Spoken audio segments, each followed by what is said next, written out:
Hello friends, Sandhya's kitchen with love को आपण मानक स्वागत करुच्ची।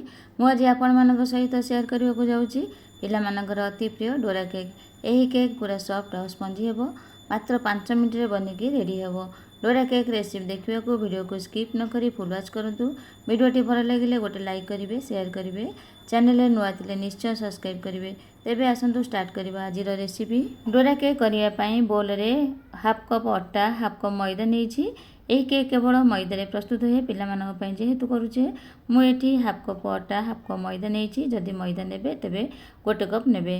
हाफ कप पाउडर सुगार चीनी को मुझे गुंड कर हाफ कप मिल्क पाउडर बा क्षीर गुंड 1/4 चामच लुण बेकिंग सोडा बा खाइबा सोडा 1/4 चामच महू गोटे बड़ चामच महू पकईले केक रे बढ़िया फ्लेवर आसो। ए पकईवाई गोटे कप क्षीर नहीं। यही क्षीर को सबू एकाथरे नदे अल्प अल्प दे मिक्स कर नवा। गरम क्षीर कि ठंडा क्षीर व्यवहार करवानी, रूम टेम्परेचर रे थिबा क्षीर को व्यवहार करवा। एटी मो क्षीर को सिझे ठंडा कर क्षीर पकई मिक्स कर सारा। केक पई बैटर कंसिस्टेंसी एतिकी रखिबा।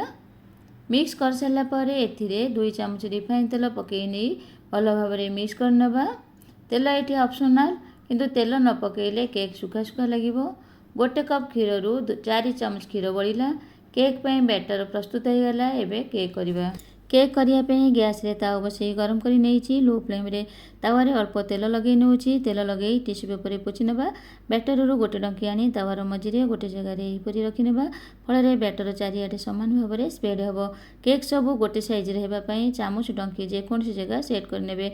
फल केक सब बड़ सान न होई गोटे समान रे हेबो। बैटर दे कभर देदेबा। केक सिझा को छाड़ा 30 रु 40 सेकेंड। 40 सेकेंड पर कभर बाहर कर नेउछि। देखंतु केक फुली पूरा जालीदार होईछि। एबे केक को उल्टे नेउछि। देखंतु केक रो लुक केते बढ़िया देखा जाउछि। बाजार रे मिलुथिबा केक भली पूरा होईछि। केक उल्टे 3 सेकेंड रखिनेबा। केक रो तळपट सिझिबा पई कभर देदेबा। 3 सेकेंड पर कभर बाहर कर नेउछि। देखंतु लुक केते बढ़िया देखा जाउछि। केक पूरा परफेक्ट होईछि। एबे एहा को तावारू बाहर कर नेउछि। एही परि सब केक मु करिनेबी। आउ जते थर केक करिवे तावारे तेल लगेबानी। बैटर रु गोटे डंकी आनी तावा ऊपर रखिनबा। कभर देदेबा 40 सेकेंड। 40 सेकेंड पर कभर बाहर करी उल्टे नबा। 3 सेकेंड कभर देदेबा। 3 सेकेंड पर कभर बाहर करी नहीं प्लेट रे केक को रखिनबा। देखंतु एही परि सब केक करि नेछि। एठी मोर समुदाय 5टी केक होईछि। डोरा केक लुक देखंतु पूरा परफेक्ट होईछि। केते स्पंजी होईछि।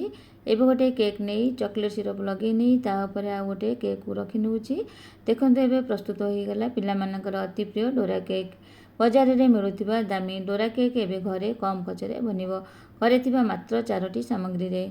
एबे काटिकी देखौछि केक केते सॉफ्ट होईछि आ केते स्पंजी होईछि। देखंतु एही भली केक बने पिलामाननको दियंतु। पिलामाने आग्रह सहित खाइबे। आशा करुछि एही रेसिपी निश्चय आपण माननको भल लागिवो। एही प्रोसेस रे डोरा केक बनातु। रेसिपी केमती लागिला कमेंट करी जणातु। आज पई रहिली, पुणी आसीबी आ गोटे नुआ रेसिपी नै कि से पर्यंत रहिली। नमस्कार, जय जगन्नाथ।